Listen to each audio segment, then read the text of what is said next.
والسلام على أشرف المرسلين سيدنا ونبينا وشفيعنا محمد صلى الله عليه وعلى آله وأصحابه ومن تبعهم بإحسان إلى يوم الدين. يا أخوة الأمة المسلمين، السلام عليكم ورحمة الله وبركاته. نقول مع الله سبحانه وتعالى يبام إيكم ganin اللوكتي يبام إيكم داوة kan wannan majalisi mai tarin albarka na karatun hadisin sayyidina rasulullahi sallallahu alaihi wa sallam, babban littafi da muwatta na babban shehin musulunci imam malik, Allah ya kara masa yarda. A jiya muna karatu akan babi na 6 shine babul amal bil qira'a, watan yadda ake yi wajen karatu. Na ji muna hadisi da uku ne ko? Shi za mu tashi ko? To, lura da yanayin abin nan jiya saboda karatu na daidai lokacin mutane suka zo suka ne baki sau samu na yau karatun na makaranin ba tsaya da wasu ababa yana kamar a hadisi na farko akwai wani sahabi da wani babban malami daga cikin malaman imamu malik shine Ibrahim ibn Abdullah ibn Hunayn.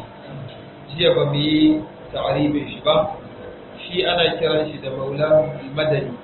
wato babban malami ne, yana daga cikin mutanen Madina. Sannan mai malaman likitocin hadisi suka ce a kai shi akwai babban malami, Allah ya kara masa rahma, Ibn Sa'ad sahibu tabaqat, yana da littafai mujalladai. Shi ba ya ce wasaqahu, ya ce yana daga cikin mawsuqun kuma warawa lahu jami' da yawa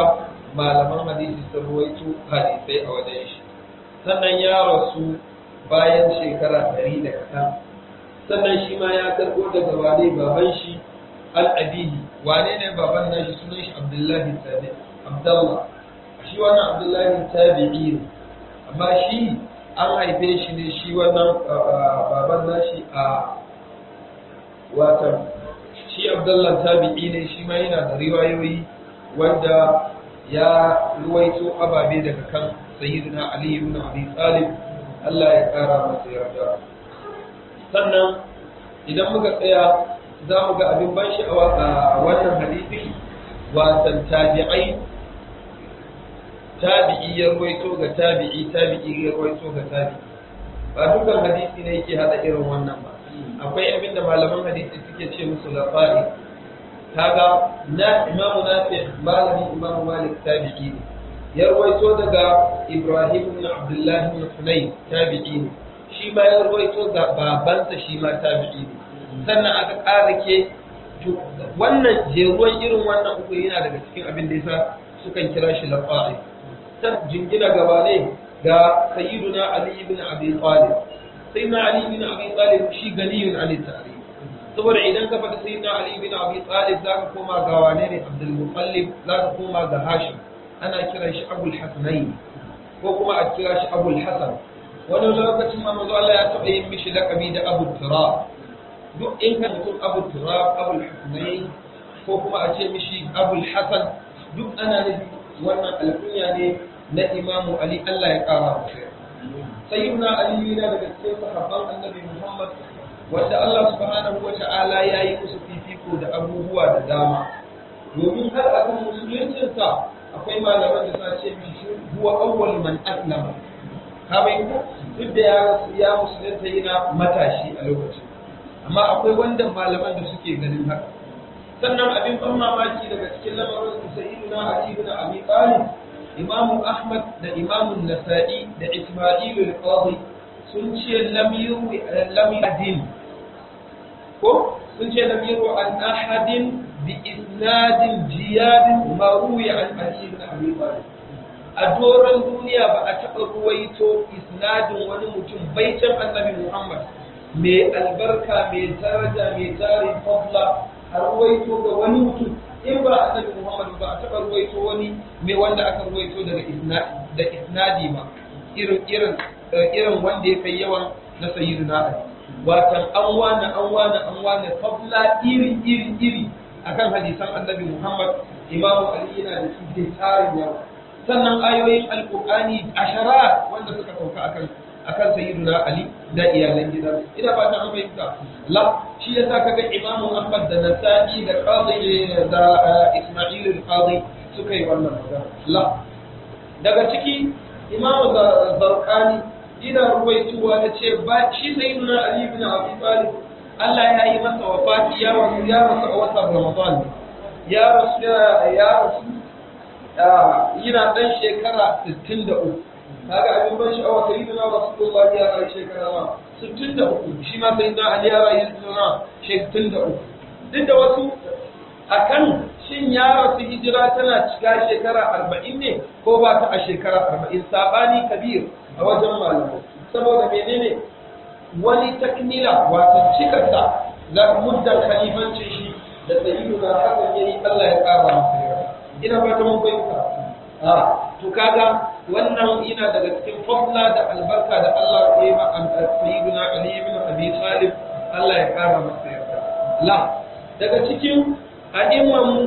suka ce ranar da sayyiduna Ali ibn Abi Talib ya bar duniya a wannan ranar ya ce Allah bai yi wani ɗan adam a doron ƙasa wanda yake da daraja irin na sayyidina Ali bi ijma'i ahli sunna haka Imam Zurqani ya ce bi ijma'i ahli sunna ina fata an bayyana to Imam Ali ya shay kabir jidda yana da fadla mai girma yana da daraja li darajati yawancin waɗanda suka zo suka yi mukabara misali idan ka ɗauki Ibn Taymiyyah rahimahullah yana da kurakurai ga janibin ahlul bayt misali idan ka ɗauke shi in kana duba minhajus sunna irin nashi littafi ne ya kai mujalladi 9 wanda yayi wani lokacin garin sabanin shi da shi a sai zai sanya rigan nasibanci sai ya zamana kaga yana kora wasu ababe na fadla wanda yake kan ahlul bayt wanda malamai sun nuna kurakuran shi misali idan ka dauki hadisi sayyidina rasulullahi wanda imamu hakim ya rawaito da yawa ahlus sunna sun rawaito shi su shi'a suna kiran shi hadisi wannan idul gadir ma suke yi mushi wannan wato Allah ya ce la uqiyan marrayata ala rajulin yuhibbu Allah wa rasuluhu lallai zan ba da gobe in Allah ya kai mu zan ba da tuta ga wani wanda Allah yake son Allah da manzon Allah kuma yake son kaga Allah ne sahabbai kowa ya faɗi sai gashi a dawo aka wayi gari manzon Allah ya ba wanda ya ba Imam Ali har sai na Umar yake ce mishi bahi laka ya ibn Abi Talib asbahta amiran asbahta sayyidan yace kai dubban alkhairi ya tabbata a gare ka ya ibn Abi Talib ka zamo jagora na al'umma tunda manzo Allah ce shi zai ba wa to wannan hadisi akwai daga cikin riwayar shi Allahumma wali man walahu wa adi man adabu Allah me malaman ahlus sunna suka ce akai shi malaman ahlus sunna gaba ɗayan su mafi yawa in ka dauki a kashi 100 in ka dauki kashi 90 da wani abu sun inganta wannan sannan bismillah ma sha Allah Jalaluddin Suyuti al-Hafiz rahimahullah shi yana daga cikin wanda ya ce ma wannan hadisi yana daga cikin hadisi mutawatir ko inkarin shi a wajen wasu malamai khurujan min al-millah ina fata an bayyana amma abin ban mamaki Ibn Taymiyyah da karfin rayuwar naki saboda fada da shi an ji yazo ya rufe ido ya rauna hadisi duk iya kaiwa da dawowan Albani da yazo ya tsaya Nasiruddin Albani da yazo ya tsaya kan hadisi ne shi bai san dalilin da wannan bawan Allah ya wannan aiki bal yayi aika ma alga yayi aika saboda menene ba in ma yanda suka tafi akan shi ba ma Imam Jalaluddin Suyuti ba da yawan daga cikin malamai da suka tafi akan wannan ina ba ta bayyana duk za ka lura yadda malaman ahlus sunna suke girmama janabin zuriyar Annabi Muhammad ba a bayan nan kaɗan mutu hadisin da Imam Malik ya ruwaito hadisin da na Ali Zainul Abidin Allah ya kara masa yarda Imam Zuhri da ya zo kan shi cewa yake ma ra'aytu qurayshiyan afdala minhu ce ban taba ganin ba quraishi ba baitan wadancan ajiyar din wanda ya kai fadla irin nashi la kaga suna da girman ina ba ta fahimta la to kaga irin wannan kowanne yana da fadla da Allah ya masa su ahlul baitin annabi Muhammad baitin su kuma suna da wata khususiyya da Allah ya ba su irin wannan ƙarshen khususiyya ga yaran alqur'ani yana gaya mana innama yuridu Allahu liyuzhiba ankum rijsa ahlal bait wa yutahhirakum tatheera ina ba ta an bayyana yawwa wannan janibi ne mai kyau saboda menene yasa muke yaka muna son ku tada sani mabda'un mu dole ne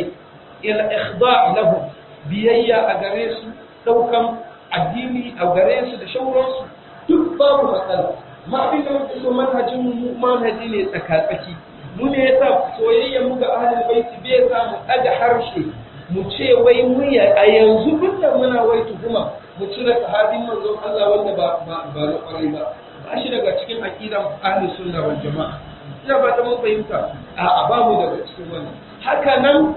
lura da wai kokarin kare da abban annabi Muhammad kai ya saka ka je ka rinka ta'alluti akan zuriyan manzon Allah a sai ka zama ka fasa da annabi Muhammad kamar yadda taba sahabban shi batawa da shi ka taba zuriyan ahlul bait misali in kana lura da irin wannan sai ga yadda ya zama siyasa yanzu Iran ta koma bayan zuriyan ahlul bait su kuma Saudiya ba wahabiyawa su kuma mene su kuma bayan sahabbai sai ka ga kiri mutum din ya zama ba wahabiya shi ahlul bait ba komai bane akan shi wa iyadu billah sai da yana ganin su ba komai bane duk abin da ya so akan shi wa iyadu billah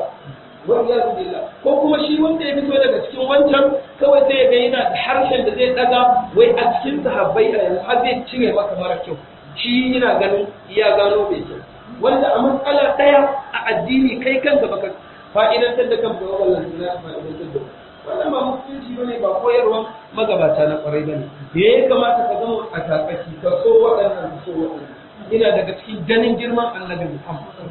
ina fatan an fahimta misali ka ga kamar daga irin wa'incin wanda suka yi takammusi da rigan menene nasibiyanci misali a nan an taɓa tambayan wani malami daga cikin wanda suke tafsiri a sultan bello mai tafsiri a sultan bello aka ce min an walakanta imam Hussein an mishi wannan ya ce to sowa a'udhu billah wa iyadu billah haka wannan mummunan magana a walakanta jinin annabi Muhammad ka zuka ce sowa inda shari'a ai wannan ya kamata shari'a sai ta mishi tahziri mai tsanani ina ba ta fahimta dalili shine hadisin da Imam Nasa'i ya rawaito da shauransu Allah sallallahu alaihi wasallam wata rana ya zo zai wuce sai ya ga yara suna kan wasannin su da Hussein a ciki sai manzo Allah ya tsaya ya tara nan sai Hussein ya dawo nan ya tara nan sai manzo Allah ya sai ya rungumo shi sai ya rike shi sai ya sumbance shi sai ya ce wa Hussein minni wa ana minhu Allah ahibba Allah man ahabba Hussein wal Hasan sibqani min al-asbab wannan hadisi ingantacce manzo Allah ya kunkume shi ya kumbance shi yana ce mishi ni daga ni yake ni ma daga shi nake bi ma'ana duka abu ɗaya ne zuriyatu ba'dha min ba'd watan sashi ta tana kan sashi manzo Allah ce Allah ka so wanda ya so sai wanda ya so Imam Hasan ko sannan kuma menene manzo Allah ke cewa ibani min al-asbab jikoki ne daga cikin jikoki na Allah wannan hadisi ne a cikin littafin Ahlus Sunna Imam Nasa'i da shawara da surwaito to abin da muke so a nan mu fahimta ganin girman su da ganin girman sahabban da yau mu ga waɗancan girmamawa da taslimi ya tsare haka ma ahlul bait kenan haka ma ga sahabban Annabi Muhammad amma mu abin da mu yadda a ce za a fitar da wani na banza daga ciki mu ba ma gani shi idan mu bai gano mana wannan na banza yawwa wannan shine aqidatu ahlus sunna wal jamaa ina ba ta an fahimta yawwa mukan so mu tsaya ne me yasa saboda aqidan wasatiyya ce wa kadhalika ja'alnakum ummatan wasata shi kanshi musuluncin tsakatsaki ne misali idan ka duba yahudawa da suka zo ba sun ce uzairu ibn Allah ba masihu kuma da tsara suka ce masihu ibn Allah ko su wannan sun ko da karama na uzairu suka ce tsara ai shi ma kan Allah ne wannan sun ga na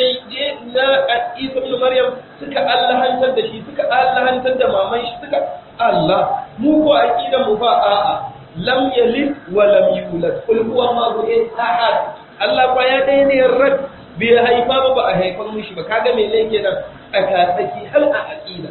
wa kadhalika ja'alnakum ummatan wasata to a ko ina hakan ake so musulmi na ƙwararriyar ina ba ta mun bayyana Allah ya dace da mu kallon farman annabi Muhammad sallallahu alaihi wa sallam wannan ina daga cikin abin da jiya saboda garin lokaci ba mu samu mun dan tattauna akan shi ba sannan daga ciki a hadisi na biyu akwai wani daga cikin malami tabi'i Abi Hazim at-Tammar ko Abi Hazim at-Tammar shi ma mu ce ko sai ya Allah kaga Ibrahim Taymi shi mun riga mun yi magana akan ko da irin gurdi da irin abubuwan da malamai suka faɗa akan shi Abu Hazim at-Tammar malamai suka tsani akan mene sunansa wasu daga cikin malamai suka ce sunan shi Amru wasu malamai suka ce a'a Ubayd ibn Amr bin Wadaqa amma Imam Malik Imam Darul Hijra Allah ya kara masa yarda ya ce a'a sunan shi Yasar Maula Qais bin Sa'ad bin Ubada sunan shi Yasar ne dan wata shi bawa ne na Qais shi Qais din jikan sayyidina ko ɗane na sayyidina Sa'ad bin Ubada babban sahabin Annabi sallallahu alaihi wa sallam ina fata mun fahimta kaga wannan kenan sannan yana da abubuwa da dama wanda malamai suka faɗa akan shi na alkhairi sannan shi kuma ya karɓo daga wane ne albayadi shi ma yana daga cikin malaman da Imam Malik ya koro wanda ba mu magana akan su ba bayadi shi ma maganganu na malamai ya kai ya dawo akan shi wasu malaman su kun faɗi su an yi kaiwa da dawowa akan wane ne asalin sunansa shi wannan bayadi shi sunansa yana daga cikin wanda suka ambata wasu sun ce amur ne wasu sun ce ko a'a an fi sanin shi da haka ne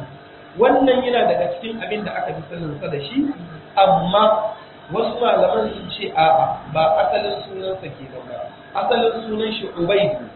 shi wannan Ubayd din ya rayu tsawon rayuwa idan mutum ya tsawon shekaru a rayuwa larabawa suna ce mishi mu'ammar wato wanda Allah ya yalwata mishi shekaru shi yana daga cikin wanda suka musulunta a fatu Makka wato bayan an zo an buɗe Makka manzo Allah ya taso daga Makka daga Madina ya zo ya buɗe Makka sannan kuma yana daga cikin wanda tun zamanin jahiliya Allah ya sanya mishi nutsuwa da kamewa shi tun yana a zamanin jahiliya kafin musulunci ya kaurace magiya saboda aka ce mishi dan me ka kaurace magiya ya ce tana gusar da hankali haka da hankalin shi Allah ya shirye da shi sai ya kaurace mata sannan kuma ya ga gina Ka'aba lokacin da manzo Allah yana karami da aka kamo Ka'aba din aka zo aka gina ta shi ya ga wannan kaji wannan sannan ya ga gina Ka'aba da biyu zamanin wane daular Banu Umayya misali da lokacin daular wannan iqamatu daular Zubairiyya Abdullahi bin Zubair da suka zo su Hajjaj suka bugu da Ka'aba da jiba da manjali yaki a bayan kafin wannan ne Abdullahi bin Umar bin Zubair lokacin da ya zama khalifa a yankin Hijaz ya rusa Ka'aba ya mai da ita a ginin da manzon Allah ya dora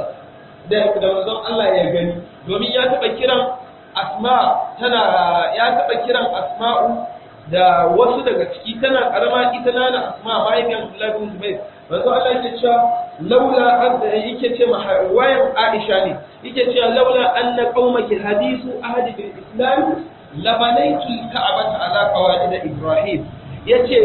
ka'aban nan da kika ganta ta dan fita daga tsarin yanda Annabi Ibrahim ya kafa ta ya gina ta yace amma bai ta ina jin tsoron mutanen ki sun farkon musulunci ne da na rusa ka'aban in bai da ita a wancan tsarin to amma manzo Allah lura da fiqhu da'awa da yadda mutane suke sai ya bar ta yace a ci gaba Abdullahi bin Zubair da yazo ya kai da daula Zubairiyya sai ya rusa sai ya kira maman shi ya ce ina kika ga manzon Allah ya ce sai ta ce ga inda ya ce sai mai da ita yanda Annabi Ibrahim yayi ina ba ta an fahimta to wannan rusa wanda ya zo ya gina ta inda manzon Allah ya nuna ya ce anan ne Annabi Ibrahim yayi to shi ma wannan bawan Allah ya ga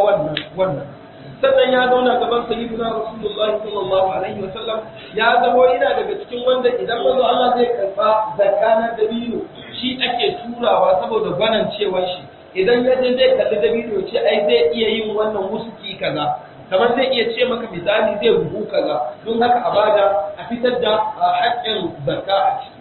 ina ba ta aminta sannan Allah ya mishi dukiya ya kasance mai yawan sadaka ne shi duk motsi duk wani ruwaya ma yana cewa a rana ɗaya kan iya yin sadaka ga mutum 1000 na dabino. Ina fatan an fahimta. To Allah ya ƙara mana albarkar su, waɗannan su ne daman wanda a karatun mu na jiya muka tsallake su, wanda ba mu yi wannan ba, yanzu duk karatun mu zai ci gaba. Duk da abubuwan da Allah kafin mu tafi karatun mu akwai ɗan abin da wannan mun yi karatu a satin baya a hadisai wanda yake magana akan ɗaga hannu yakin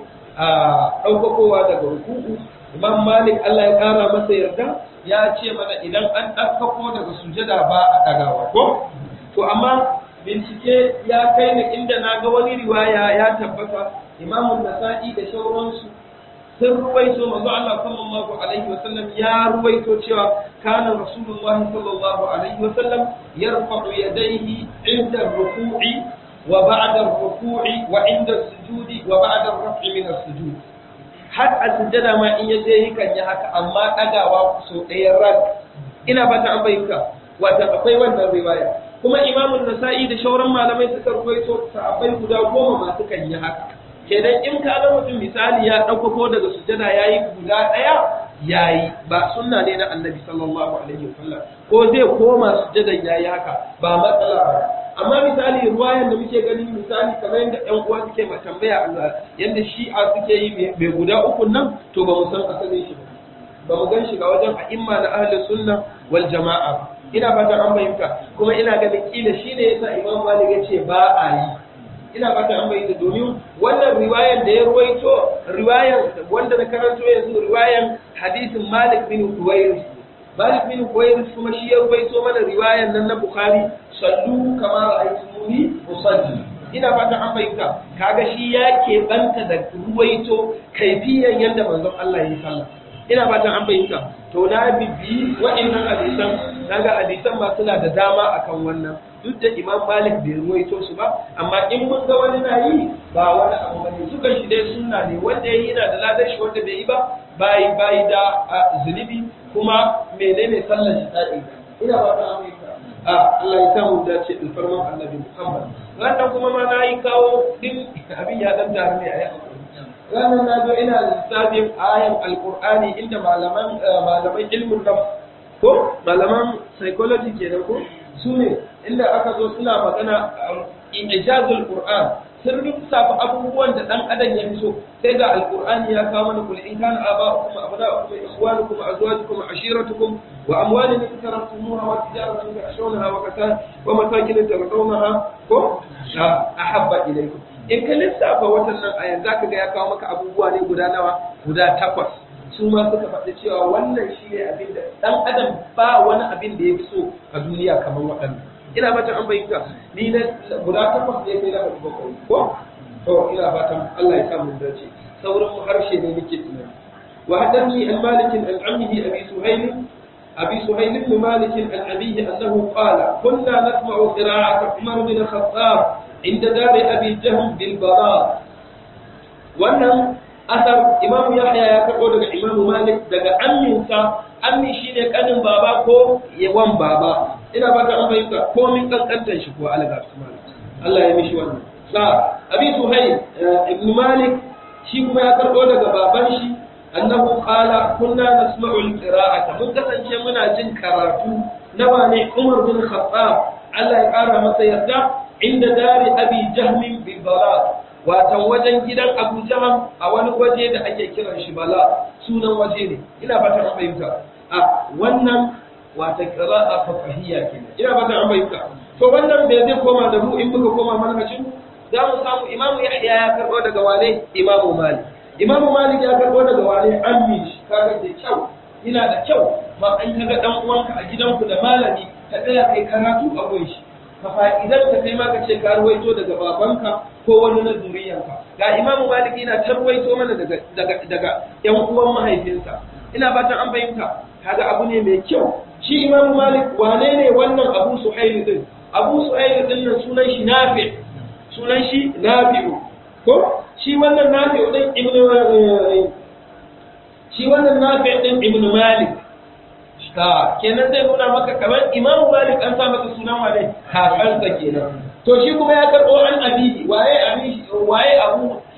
abu baban wannan din sunan shi Amir Amir shi kuma Amir bin Malik kuma al-Subhi ay al-Asbuhi afwan al-Asbuhi wannan shine dangantakan Imam Malik da ake dangantawa gare shi annahu qala kunna nasma'u al-qira'ata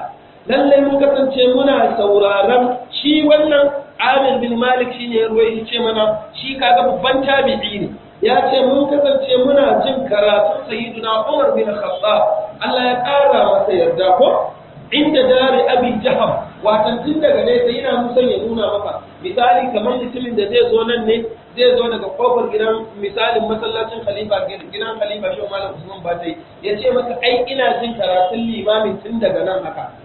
shine zan suka lissafa Allah to wannan zai nuna mana ya za mu yi kuma ga karatun da muka wuto a baya wanda sayyiduna rasulullahi sallallahu alaihi wasallam ya umurci mutum da ya rinka sassauta muryarsa ko har a wani riwayan ma ya tabbata gare shi sallallahu alaihi wasallam yana cewa la yadharu ba'dukum ala ba'din bil qur'an kada ɗayan ku ya rinka ɗaukaka murya da karatun alqur'ani akan ɗaya shine haƙin da muka yi magana fatawan Imam Malik da shauransu akan ashin araba Qur'ani a karanta su ko Allah to wannan shi kuma wancan manzon Allah ai yana magana ne akan mene karatun sallah sannan alqur'ani ai ga yanayi wala fala tusabih biha wa tayi ghayna zalika sabila ko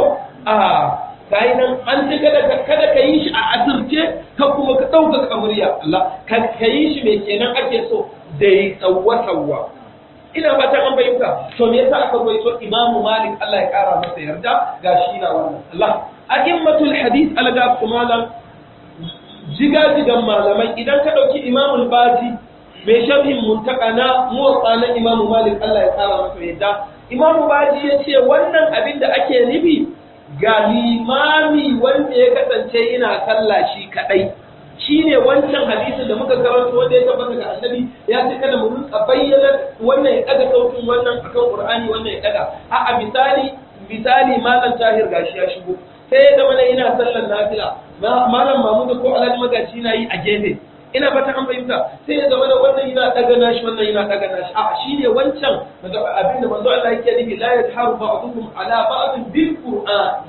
ina fata an fahimta to amma Imam al-Baji yace idan ya kasance limami ne a ya halatta ya dauka muryarsa ina fatan an fahimta ya halatta ya dauka muryarsa sai dai kada muryar nasa ya zama kaman ban tsoro ga mutane a yayi shi dan yadda zai iya jiyar da wani ina fatan an fahimta domin Abdurrahman ibn al-Qasim ya a cikin Mudawwanatul Kubra ya ruwaito ga Imam Malik Allah ya kara masa yarda Imam Malik ya ce jaizi ne wannan idan ya kasance wannan hadisin yana hani ne akan al-munfarid wato wanda yake sallah shi kadai amma imamu la ba'sa bihi Imam Malik ya ce limami ko babu laifi gare shi in limami ya daga muryar shi babu laifi don an waito sayyidina Rasulullah sallallahu alaihi wasallam in yana karatun sallah yana daga murya har a wani riwayar ma na Imam Muslim ya ce amin tare da masu fadi ina fatan an fahimta kaga da ba a dure shi ta ina zai yi haka ina fatan an fahimta la to sannan kuma ga imamu ga sayyidina Umar bin Khattab Allah ya kara masa yarda shi ma an ruwaito me yasa haka Allah al-Hafiz Abu Umar watan ibn Abdul Barr kenan ibn Abdul Barr yake cewa dan me yasa ga yace li anna Umar madidu sawt shi sayyidina Umar Allah ya ba shi sauti me da ya faɗe shi jihuriyun ne alga kuma maza ne shi yasa za ka ga duk wani abu da jarinta Allah ya tara ba sai na Umar bin Khattab shi ko sautin ya faɗa in ya karanta alqur'ani sai ka ga sautin yana isa yanda baka zato ka gani ba irin nawa wani irin na ga sai ne ta tattakewa da bakin ban ma sai ka ga sai da kyar ina fatan an fahimta shi Allah ya mishi haka shi yasa wata rana wani sahabi ya zo ya wuce ta gidan sai na Umar yana karatu yana sallah yana nafili na dare salatu tahajjud sai ji shi na ranga karatu har sai da ya tsaya ya saurara ya kara sai dai wani sai na Abubakar da ya same shi kuma yana yi ne in ba ka zo kurkusa ba za ka ji ba yana zuwa ka san su sahabbai duk abin da suka gani suna so su gane shin manzo Allah ne ya ce ba wanda sai ya dawo sabe sai ya ce ba sai ya Rasulullahi da yi kaza da kaza da kaza na gani Allah manzo Allah sai ya ce to bari suna zuwa sai kira sai na Umar ce Umar me yasa kai an ce an wuto ka kana sallar dare kaza kana ɗaga muryar ka me yasa kake ina ce kwarai ku ya rasulullah me yasa kake ce ya rasulullah ina so ne in na ɗaga murya shekan da ya ji murya na ya ji yadda nake faɗi da alƙur'ani ya yana shi waje in ni ma in ɗauki na waje ya ce kai daidai kai kuma abubakar ba me yasa kake yin haka ya rasulullah ina yin haka ne saboda ina jin daɗin karatun alƙur'ani in ne haka sai in ji ina daɗa jin ƙarfin karanta alƙur'ani da za ta yi ya ce kai ma ɗin yi shi haka amma umar ɗan san sauto kan kai ma abubakar ɗan daga muryar na kamar da ina ba da amurka kaga koyarwa irin na annabi muhammad wasan kowannan ne ka yi shi tsakatsaki kada ya zama kuma in za ka yi din makwabta sai ta rinka a kulle hudu a dandaje da ba saboda ya kan zo ba haka ba za ka shiga wani haƙƙin wani ke kaga manzo Allah ta cikin hikima zai ci a to Umar haka ne amma dan dai zaka kori shi dan amma dan sa sauka kai kuma menene kai da ba a jin nan to dan daga haka ina ba san an bayyana kaga iya koyarwa na Annabi sallallahu alaihi wasallam Allah ya tabbata a mutan wannan an tambayi Imam Malik Allah ya kara masa yarda to yaya mutumin da yake nafila a cikin dare shi ma shi ya ɗaukaka muryar ne ko ya sassauka Allah Imam Malik Allah ya kara masa yarda ya ce idan ya kasance ma ɗaukaka muryar nasa shi zai sa mishi nishaɗi da dagewa akan kar ci gaba da bauta ma Allah ba kuma dirriya ko wani abu ba Imam Malik ya ce la ba asali shi ma mai sallar cikin dare ya iya yin haka ina ba ta mun bayyanta to Allah ya samu dace alfarman annabi Muhammad sallallahu alaihi wa sallam sannan wannan an ce daga dar abi jaham bil bala kun ce sunan menene sunan waje ne sannan shi abu jaham din nan shi ma yana daga cikin mutane wanda Allah ya ba su alkhairai da daman gaske wanda yana daga cikin alkhairai shi zamanin jahiliya mutum ne mai san al'umma da san alkhairi shi yasa sai ya zama da yawa har bayan musulunci tarihi bai manta da shi ba mu yi kokari ko yaya ka zama mutum a cikin al'umman ka wanda aka san alkhairin ko yaya ka yi kokari ka zama na kwarai alqur'ani yana ce mana wa ahsinu inna allaha yuhibbul muhsinin ku rinka kyautatawa Allah na san mai kyautatawa duba aikin kyautatawa yi kan kai ma mutum ya samu ma'iyya tsakanin shi da Allah inna allaha ma'al ladina taqaw wal ladina hum muhsinun Allah yana tare ma'iyyar Allah ne fa tare da masu tsoron shi kaga ko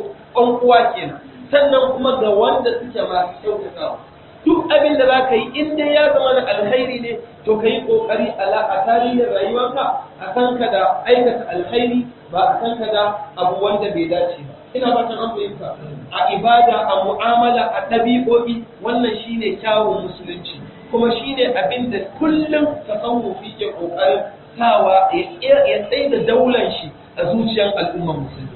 ina fatan an fahimta amma ka zamo sufi menene ka fi kowa dariƙa in aka kwankwasa ka aka gaba ka da ɗabi'o'i ai ba sufi ba ne sufanci yana kayina saboda menene manzo Maulana Sheikh Muhammad al-Hafiz al-Misri at-Tijani yana cewa ai abu uku ne tasawuf zikrun muzakaratu wa akhlaq a samu zikiri yawan ambatan Allah ka zama mai yawan ambatan Allah karatun alqur'ani tasbihi subhanallahi wa bihamdihi la ilaha illa Allah istighfari salati ga annabi Allah sannan kuma mai muzakara karatu Allah kana da malami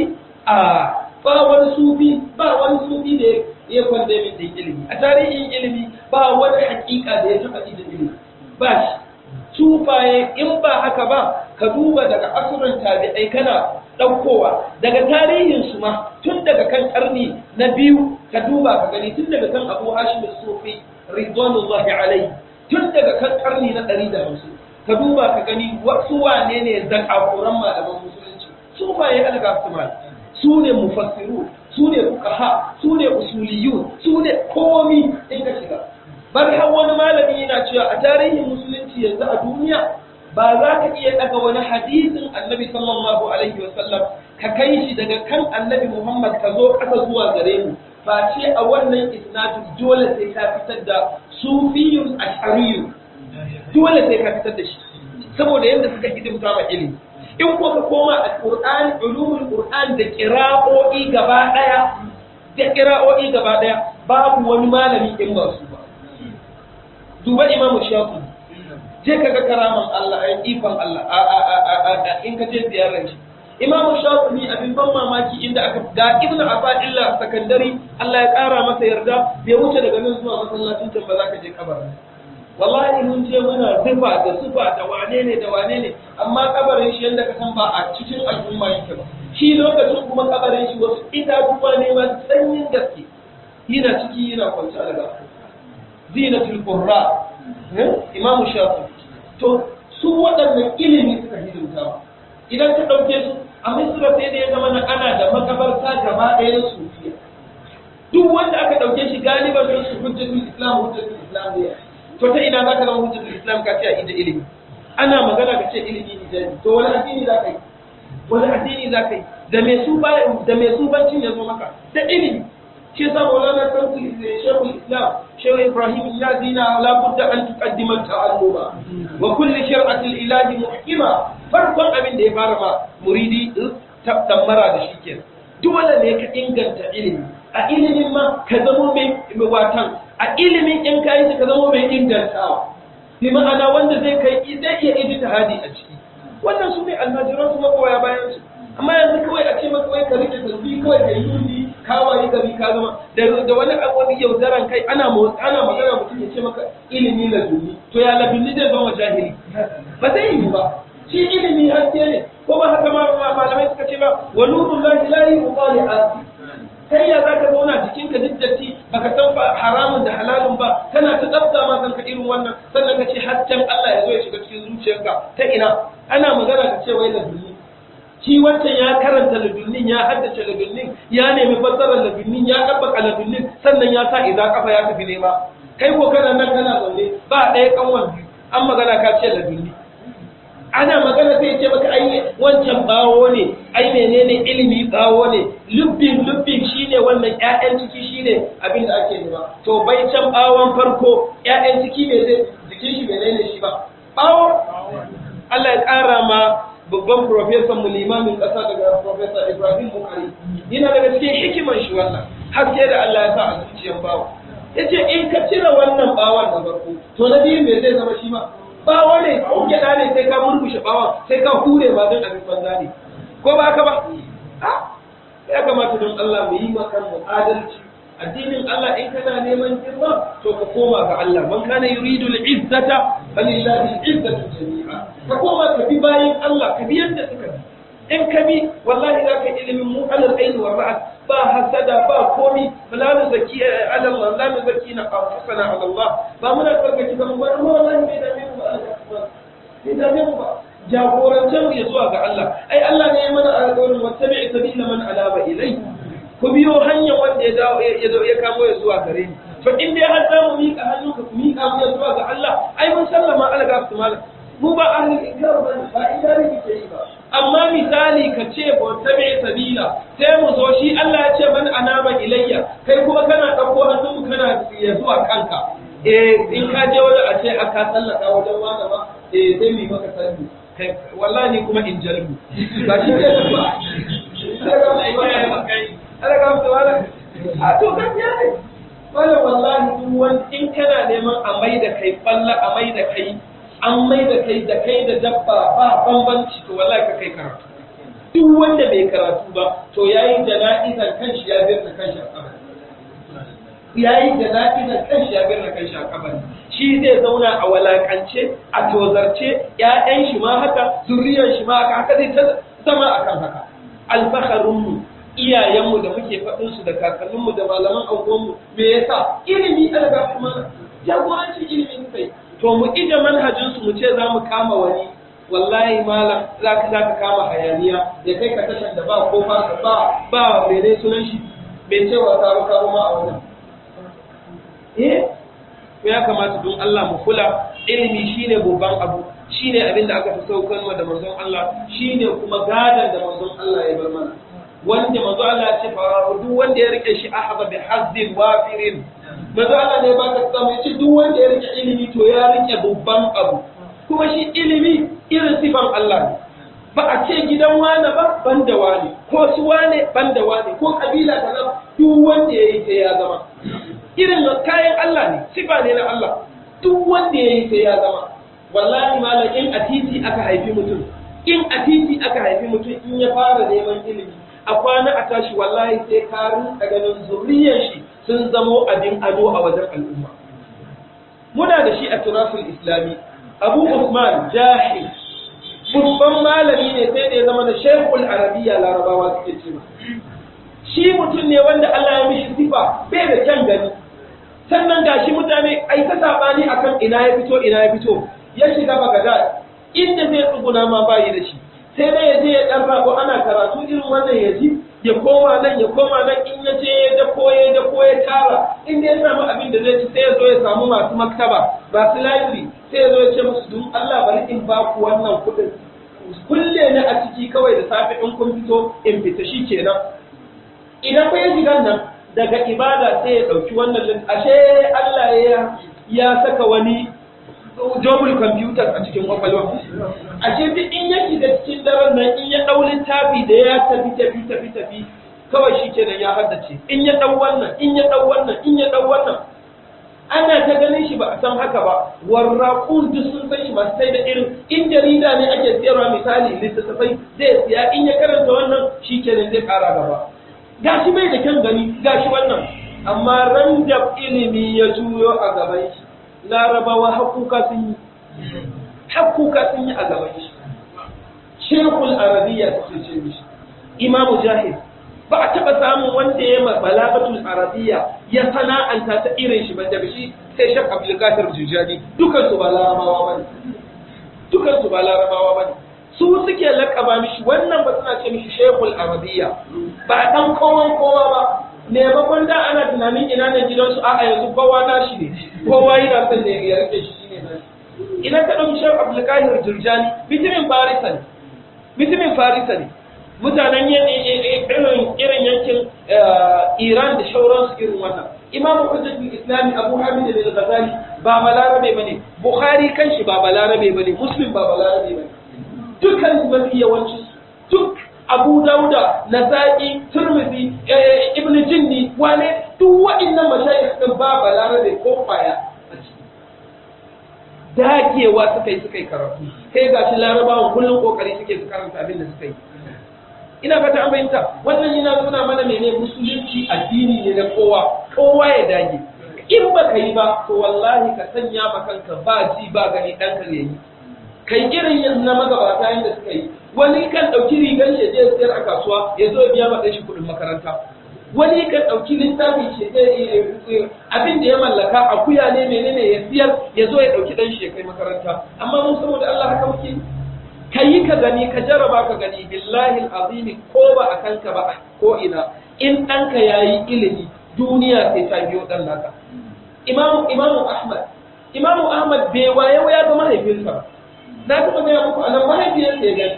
mahaifiyar nasu ita ba wata babban malama ba ce amma tana da ilimin fahimtar yadda addini yake sai ta ɗauke shi ta dinka kai shi nan yana ɗan ƙarami ba in ta zo masallaci sai ta tsaya a gefe sai ta ijiye shi sai ta koma ta in an yi sallah ta yi in an tashi sai ta ɗauke shi sai ta kai shi nan ta kai shi nan ta kai da Imamu Ahmad ya dawo a duniyar musulunci ba a taɓa wanda ya haddace hadisai kimanin miliyan guda ba irin Imamu Ahmad sai da ya zamana ba shi ba wanda ta haifi mahaifiyarsa ma sunanta ya zamo a ilimi na musulunci sai an kula da shi sai an kula da tarihi shi ballanta na mahaifiyar malama ce to aka ji ya kamata mun zo mu yi kokari wa tashabbahu in lam takunu mithlahum inna tashabbuha bir rijali falahu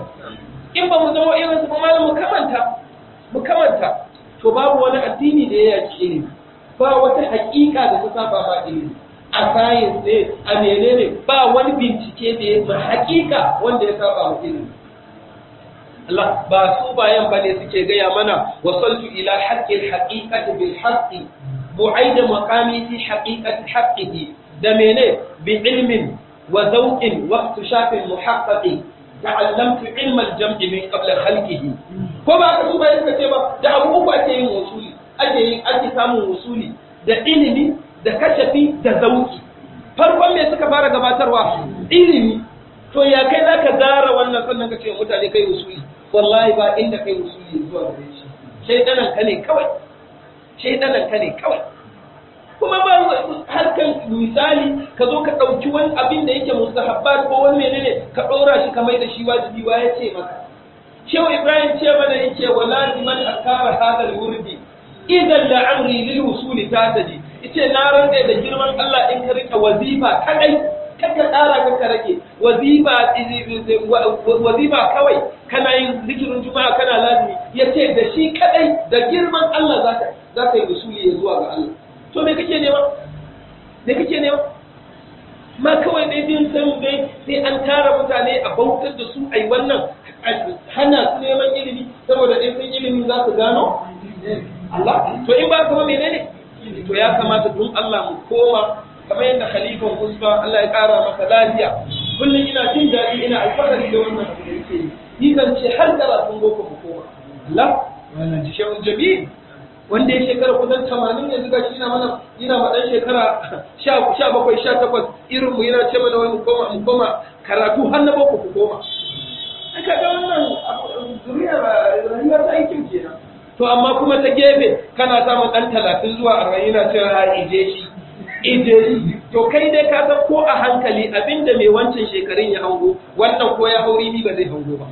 sannan ya fi shi tajriba da rayuwa ya fi shi sanin menene addini ya fi shi jagoranci ga addini to mu bar wancan mu zo mu kama wannan hayaniyar wanda shekarunka in an raba nashi ko dan bin nashi baka kai ba ya kamata mu kula don Allah mu kula makaranta kowanne ne kar ka taba yadda a ce baka karatu ko kadai ko ɗaya baka yi wallahi ka zama zero behind the decimal point ba za ka taba amfani ba Allah ka yawa mu koma ko yaya ne yawa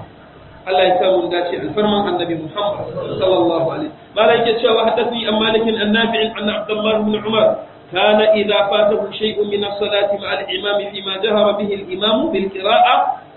annahu idha sallama al-imam qama Abdullah ibn Umar fa qara'a li nafsihi fima yaqdi wannan hadisi imam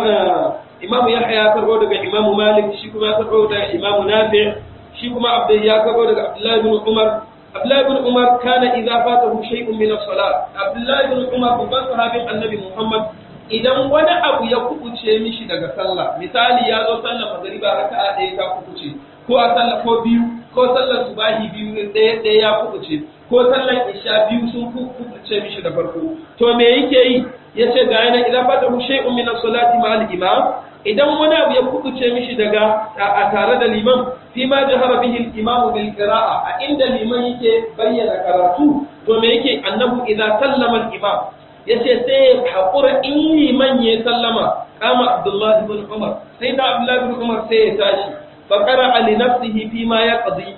sai ya karanta abinda liman ya karanta ba tare da shi ba sannan wa jahara yayi shi a bayyane kaga wannan ya nuna maka mene mazhaban mu na Imam Malik sai ko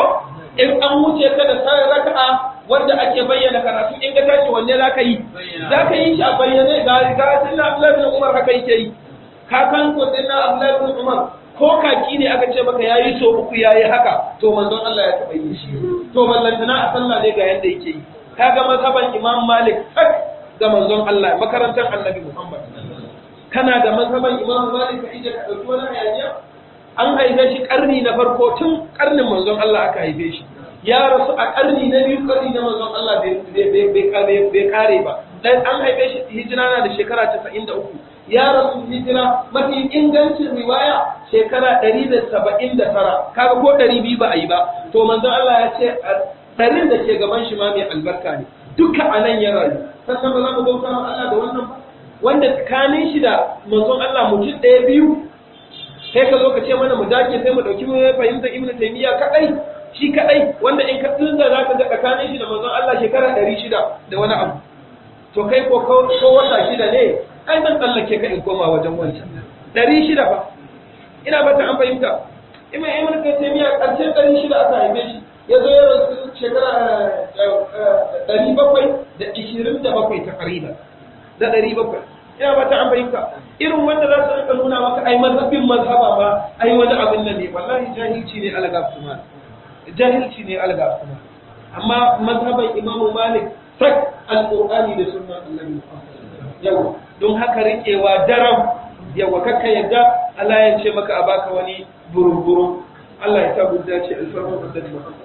To wannan hadisin yana nuna mana mene? Yana nuna mana ashe idan an wuce ka da sallah wanda ake bayyana karatu shi za ka rama. Ina fata an fahimta kamar yadda muka wuto a baya inda manzo Allah yake cewa ila kuntum ila salati fala yas'a wa ma fatakum fa atimmu wa ma adraktum fa sallu wa ma fatakum fa atimmu. Kaga Imam Malik ya kawo shi a wannan muwatsan riwayar Imam Yahya, amma akwai muwaqqa'at wanda suka zo kuma wa ma fatakum faqdu. Ibn Abdul Barri ya faɗa a cikin sharhinsa da at-Tafhim, shi ma yana daga cikin shuruhul muwaqqa. Ina fata an fahimta. Sannan at-Taliqul Mumajjad riwayan Muhammad ibn Hasan al-Shaybani sahib abokin ko almajiri Imam Abu Hanifa wanda ya ruwaito muwatta almajiri Imam Malik shi ma ya kawo wannan. Ina fata an fahimta. Yahya al-Laknawi ya kawo a cikin sharhinsa. Ina fata an fahimta. Kaga wannan kenan. Sannan Imam al-Baji ya ce wannan abin da yake nufi cewa Abdullah ibn Umar yana yin sallah ne yanda yake yin sallah shine kamar yanda Imam Malik aka ruwaito a gare sa, domin Ibn Qasim ya ruwaito a gare sa a Mudawwanatul Kubra ta Imam Sufyan akan cewa Imam Malik ya ce idan sallah ya wuce ka za ka rama waɗancan wanda suka wuce kan. In qira'a a bayyana ne a bayyane. Ina ba ta fahimta. Shi yasa anan zaka ga bambancin malaman hadisi magariba. Idan muka zo muna karatun hadisi zaka ga har a mustalahat su a wajensu suna gabatar da in na ce magariba mutanen misali Morocco, Tunis, Algeria, Mauritania, Libya da sauransu. A da ka shiga har ƙasar Spain su wannan da za ka ji su misali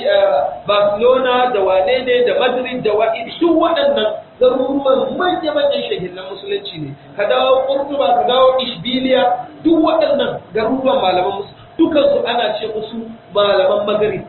Ana ce musu malaman Maghrib. Ina fata an fahimta. To su a wajen su lokacin har bayan wafatin Imam Malik azzu zaman da mazhaban Imam Malik dai anan su in suka ce Bukhari littafi na biyu a musulunci sai su ce Muwatta. Suna gabatar da Muwatta akan mene? Sahihu Muslim. Ina fata an fahimta. To Allah ya za ku yi idan kuma da za a samu fatawa Imam Malik ya kawo shi a Muwatta. Muwatta shine littafin da Imam Malik ya rubuta bittifaqin a'imma. Bittifakin a'imma kai wasu malaman masu ce bittifakin dokala ko da mutum ba malami bane inda mai hankali ne hankalin shi in bai shigar da shi Imam Malik shi ya rubuta mota ba to hankalin da fatala. Ina ba ta an bayyana ina ba ta mun bayyana mubalaga ne na malamai. To idan da zai zama daga mas'ala misali kaman wancan hadisi kaga shi alwayar motsa Imam Malik ya ce ne wa ma fatakum wa ma adraktum fasallu wa ma fatakum fa'atimu kaga itmami yazo da shi la to sai yanzu mana a mudawwana ta Imam Sufyan shi kuma an samo misali inda Imam Malik da yake cewa wannan fardu ku yi qada'i aka ce musu wanne za ku gabatar suka ce ai idan Ibn Qasim ya ruwaito mana daga Imam Malik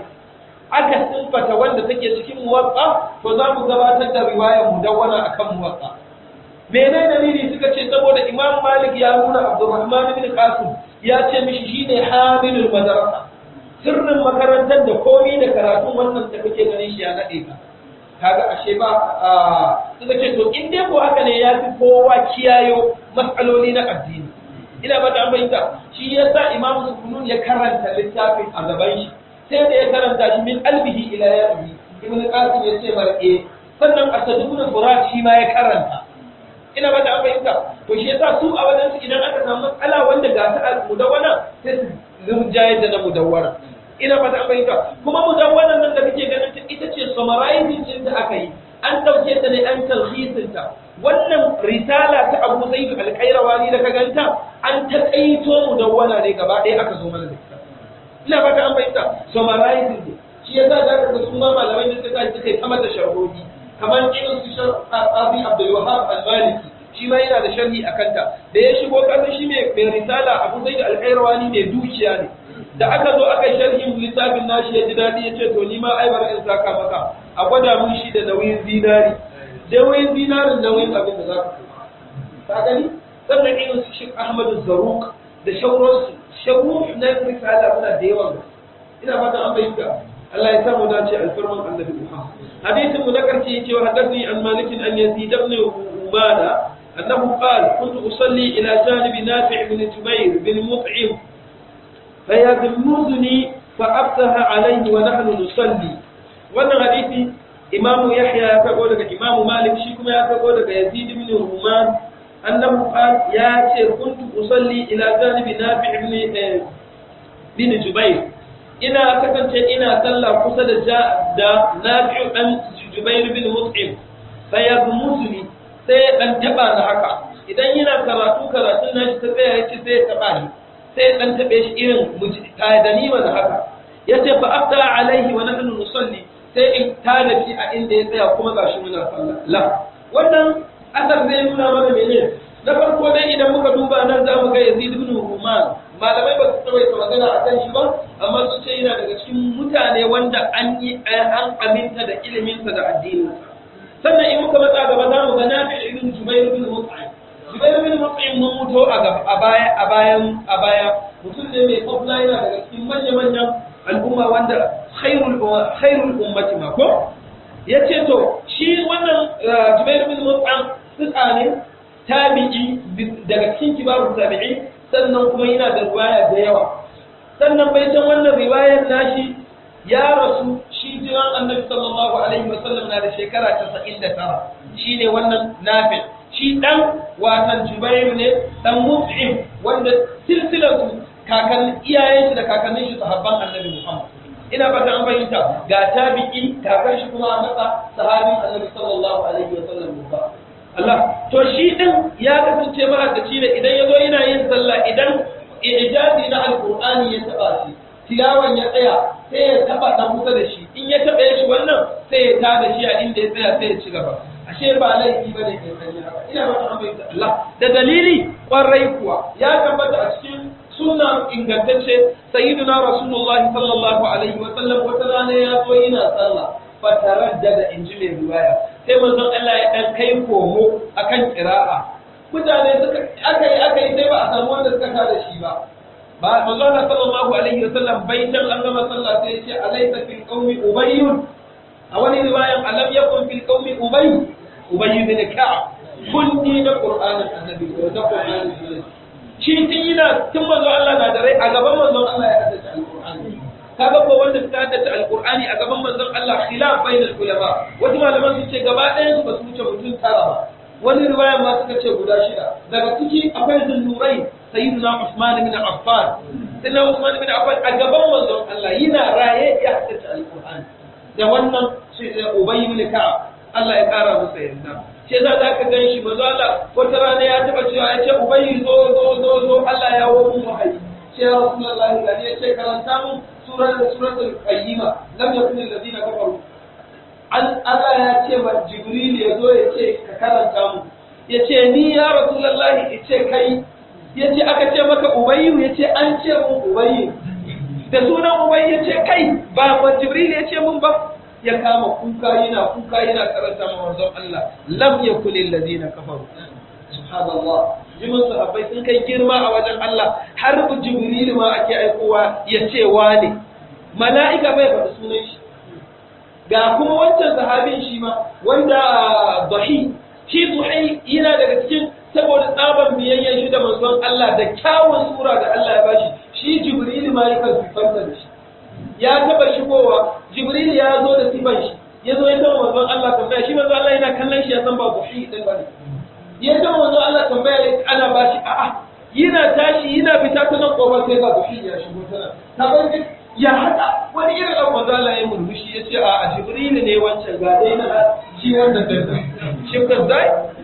shi da yanda ba sahabban annabi sun kiman su malam da annabawa a kurkusa bai ce manzo Allah bai fi tunani ai a cikin su za a san.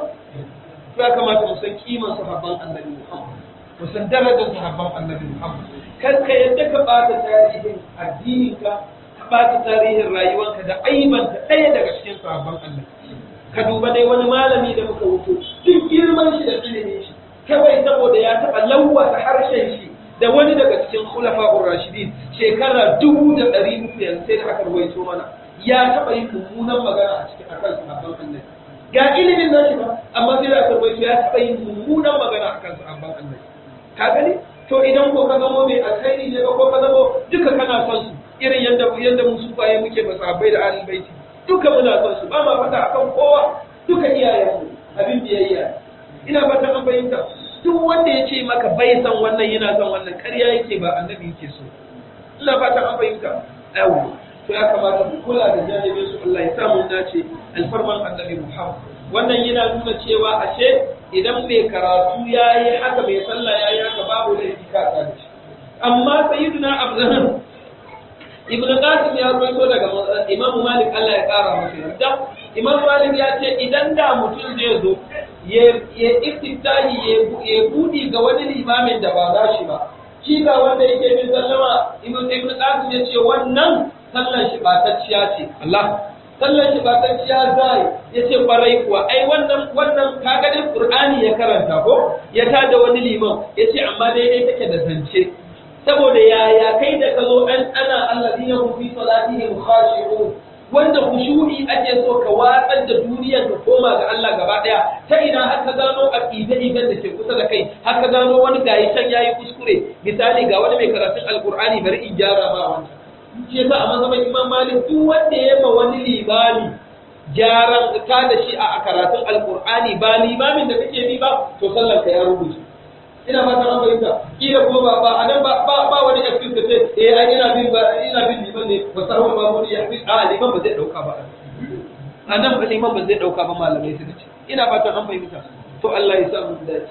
Allah ya mana dace alfarman annabi Muhammad Allah mun gode maka Allah ka fara mana shari'a ka ganar da mu addini na haƙiƙani dan uwa muna farkon murna yau a yau 22 ga watan 4 yau shekarar mu ɗaya cir da fara wannan karatu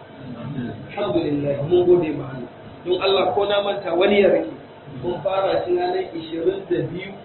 ga watan 4 na miladiya 2017 to yau kuma 22 ga watan 4 ta miladiya 2018 Allah mun gode maka ma kana lillahi dama wa tasal duk abin da aka yi shi dan Allah sai ya dawwama sai kaga ya kai har ila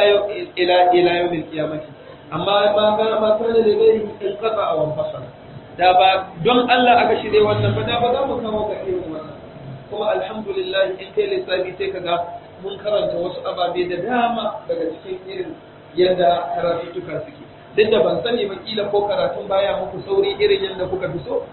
in kuna so kuma manzurin kai tafiya ne a guje to ina fata an bayyana ta manhajin yayi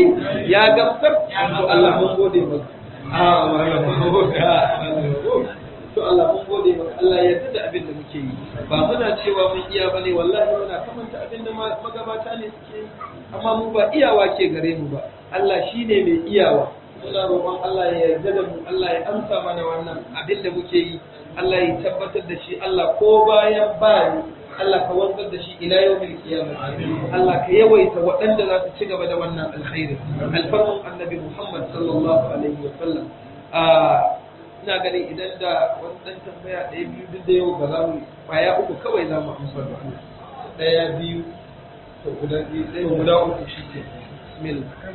Allah wane ne ya rubuta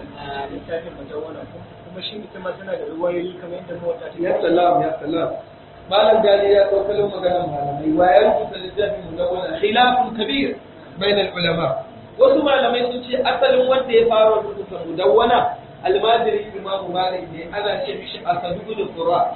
yayin ya rubuta mudawwana kasan akwai wanda suke cewa na imamu malik ne la bai inganta imamu malik shi ya rubuta mudawwana ba domin abin da ya faru matsalolin da imamu malik yake warwarewa da hujjojin shi da wane ne shine aka samu alimi shi na zaune duk da rubutawa shine ake ce mishi asadul qura ina ba da amanta an ce shi ya fara bayyanar da ita amma daga ƙarshe sai ba a ganta ba sai aka ga imamu su'ud ko ya je wajensa ne ya karanto littafin sai ya zama da shi ya bayyana a gare shi duk da asal ibn furat shi tare suka zauna da ibn qasim a gaban imam malik amma wasu malaman sun ce a shi imam su'ud ya karanto ne a wajen shi sai kuma da ya dawo ya karanta ta a gaban ibn qasim shi za wanda bai sani ba sai ga kaman Abdurrahman bin Qasim shine mai ita a'a waɗannan guda biyu su ne ake jingina ba amma wanda ya fi shahara ni nuskan da nake da shi a maktaba shine ruwayar Imam Sukun ne yake da shi amma wanda malamai suke faɗi su ce ibn Qur'an kuma yadda kake ganin waɗannan duk matsala sai an kawo maka da isnadan shi da shauransu ina fatan an fahimta tana nan ana akwai maktaba insha Allah in ka zo zaka gani in Allah ya yi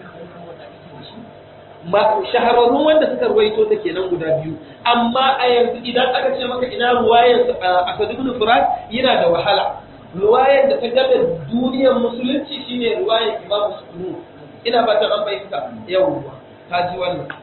amma ba na Imam Malik bane ba ta daga cikin littafansa ba ta daga cikin wanda Ibn Qasim ya rubuta kaman al'ummu ne littafin al'umma a cikin Shafi'i tana nan mujalladi ya kusa 20 ana cewa ta Imam Shafi'i ne amma Zaki Mubarak ya kora wannan magana ya rubuta littafi sunan littafin da daidai yana da girma da shi akbar khata'in fil fiqh al-islami mafi girman kuskure yace shine intisabul lish-Shafi'i yace yankina ma Imam Shafi'i a cikin littafin shi me ya faru manya-manyan almajiran shi ne irin su Rabi da Sheikhul Islam Rabi da sauransu shi ma sun suka nan aliko ko sun ga irin namu ne na malikiya kuma suka danye ban sani ba dai ina ba za mu yi gasar tsakanin malikiya da shafi'iya akwai wani dan kaiwa da dawowa haka amma baya sa fada wani malamin ana ce wani malamin wa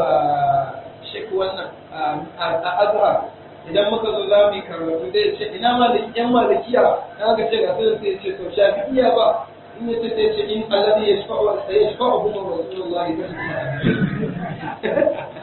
wai zai ce shafi'iya maza Allah zai ce ko kuma malikiya ba sai ya more da farko ba malikawa ne ina wata aminta yana yi da dinne tsokare mu kawai amma in mun zama zai karantar da mu ne yana karantar da mu usulul fiqh to yana da ba'a sosai shi ba shafi'i ne ka san mazhabai misra sun mazhabobi hudu ne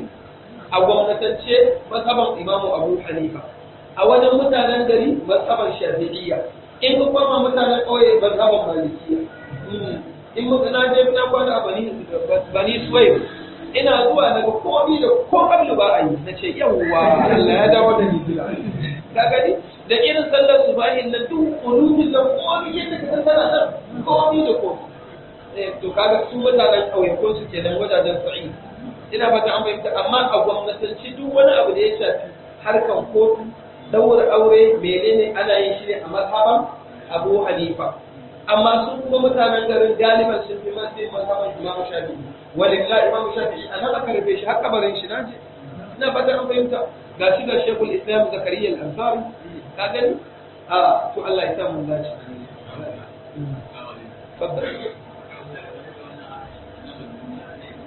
نعم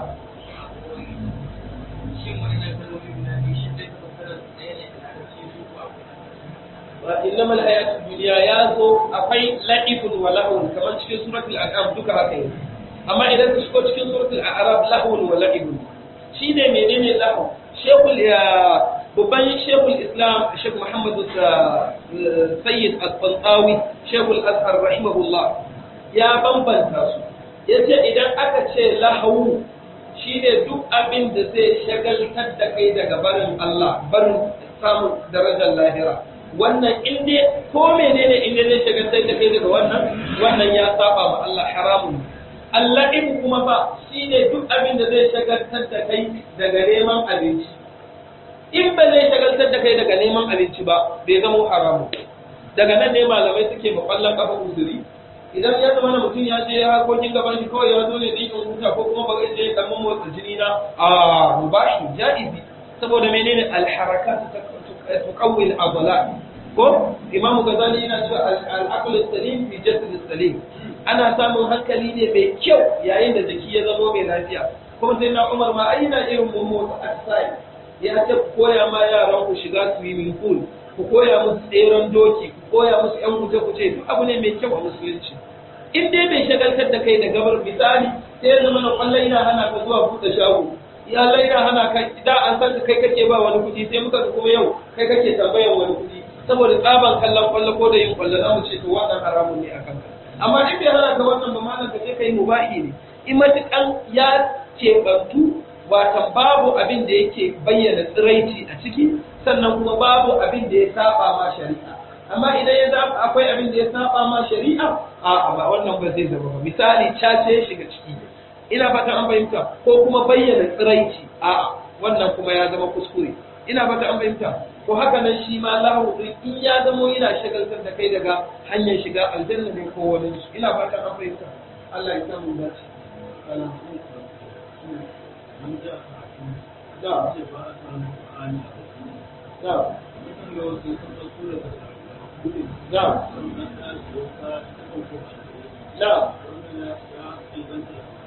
sallallahu alaihi wasallam malam yana tambaya ne akan cewa jiya mun karanta hadisi manzo Allah ya ce ba a yin karanta Qur'ani a ruku'u ba a yin addu'a to amma idan an ɗaukako daga ruku'u yakan ga wasu sukan tsaya su karatuttuka shin Qur'anin sukan karanta ko wani abu a'a ba Qur'ani bane shi ba ya tabbata ga manzon Allah sallallahu alaihi wasallam in ya ɗaukako daga ruku'u yakan ce hamdan kasiran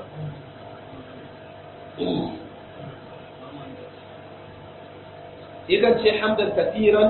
mubarakan fi a wani riwaya bil as-samawati wal ard ina ba ta an bayyana kawai abin da yakan karanta ke ya taba jin wani sahabi an yi sallah shi da yazo sai ya daga muryar sai ya fada shi ne ma taba jin manzon Allah sai sahabbai suka ga aiko wannan kai ina ka samu wannan abu kai kuskure kaza kaza manzo Allah ana zuwa sai aka ga yana murmushi me yasa kake murmushi ya Rasulullah ya ce ai abin da ya faɗan nan na ga wasu adadin mala'iku ne suna targe-rigen daukan wannan kalmar zaki sama haka ne kaga Allah ne ya lakana mishi hamdan kaseeran mubarakan fihi min as-samawati wal ard wannan kuma akwai kuma riwaya mubarakan fihi kawai ina fatan an fahimta yana daga cikin abubuwan addu'o'i da aka karanta sannan akwai kuma addu'o'in da aka karanta in an ɗaukako daga sujjada wato Allah in ya ɗaukako daga sujjada akwai addu'o'i da yake karantawa da yawa amma mafi gajarta daga cikin su wanda ya tabbata yakan ce rabbi gifirli so biyu sannan sai ya koma sujjada ina fata an fahimta duk wannan askaru ne a sallah ya kamata mu rinka yi saboda ba a san inda bawa zai dace ba Allah ya dace da mu alfarman annabi suna karantawa a to kila a sallar nafila amma ku in a sallar nafila ne ba komai amma in a sallar sunna farzi ne gaskiya babu wannan shari'a yace misali in ya dago ba ya tsaya ya buɗe littafi yayi wannan a'a ba a yin ina fata an bai amma in kana sallar nafila ne to wannan ina fata ba kai take yawa shi inda ake buɗe littafi dole idan ya zama na Fatiha ba zai iya mutum bai haddace ba zai iya karantawa ba a'a to ya buɗe Qur'ani ya karanta Imam Shafi'i yace in ko hadda Qur'anin bata fita ba yace sallar ma bata yi ba saboda manzo Allah yace la salata liman lam yaqra bi Fatihatil kitab a wani riwaya bi ummil Qur'an ina fata an fahimta Allah ya samu dace alfarman annabi Muhammad Allah ya kara da basira da alaka Allah ya kara da shari'a alfarman manzo Allah sallallahu alaihi wasallam subhanallahi wa bihamdihi ashhadu an la ilaha illa anta